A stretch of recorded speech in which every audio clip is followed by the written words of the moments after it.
Hi, welcome back to Ucanic. I'm Gabe. I have over 30 years experience as an ASE Master Certified Automotive Technician. I want to share what I've learned with you. So today, what we're going to do is we're going to use the Ucanic circuit tester, and we're going to see how we can use this to diagnose an electrical condition in a vehicle. We're going to use this to power up this circuit that I've created here.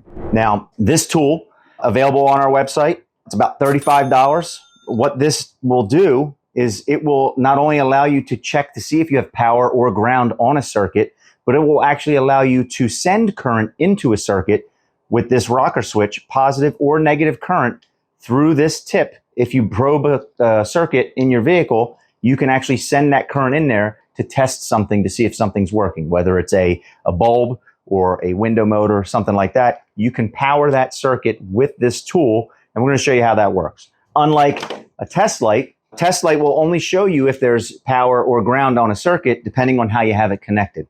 So the circuit tester is actually going to tell you if you have power or ground regardless, because you're going to connect positive and negative to this at the same time, and it will then read it and tell you what you have. So this circuit that I've created here that we're going to power up is just a very, very simple circuit. This is actually a fuse and a relay, and the relay is going to reverse the polarity from positive to negative. This is currently going to flow positive to this connector, and then once we energize this relay, it's going to change to negative on this side. I have it connected right now, just as it would be in a vehicle, to our battery source, and I have this control circuit here that I'm going to power with our circuit tester. So first, I'm going to show you that the circuit is live. We're going to pull this fuse. We're going to put that aside, and I'm going to use a regular test light.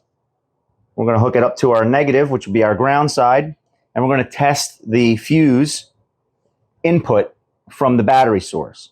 All right, so nothing on that side, and that side lights, which tells me that I have power coming to this. 12 volts of positive power coming to that fuse. So what I'm going to do now is put the fuse back in. All right, and I'm going to connect our test light to our output, and I'm going to connect it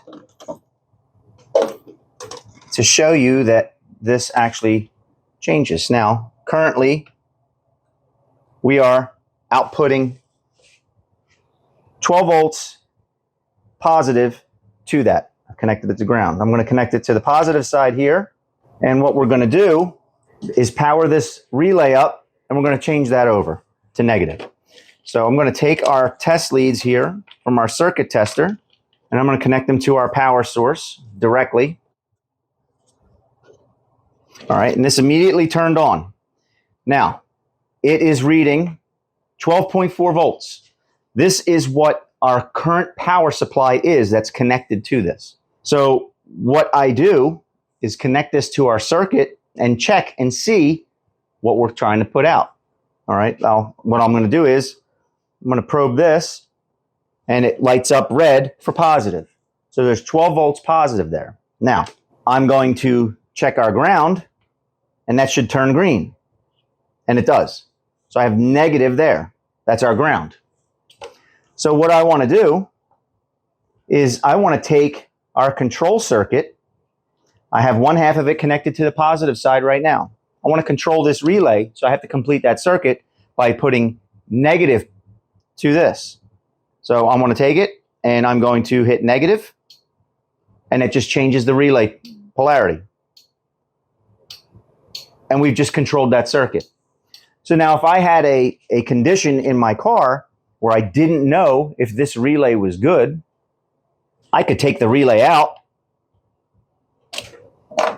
and I could test it here and see that there's negative, there's positive, there's nothing there, there's positive there, and there's positive there.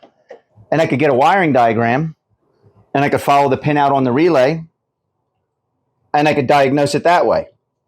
Or I could find my control circuits, and I could power them up with this tool and see if I have a bad relay or if my source is bad.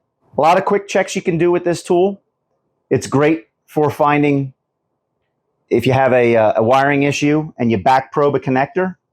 Now, if I back probe this connector here and see that I'm negative, or here that I'm positive, but if I check it on this side and I have nothing, well, I know I have bad terminal connection. This allows you to do that. I would never recommend piercing the insulation of the wire with this tool, but it's excellent for back probing. It's nice and thin, it's very sharp, it will get into the back of a connector. The circuit tester is a great tool, it's inexpensive, and it's a great way to diagnose electrical concerns. We're going to compare this to a professional tool in another video. Check it out on our website, ucanic.com. Our YouTube page has a lot of how-to information. Check us out. We're Ucanic. You can do it. We can help.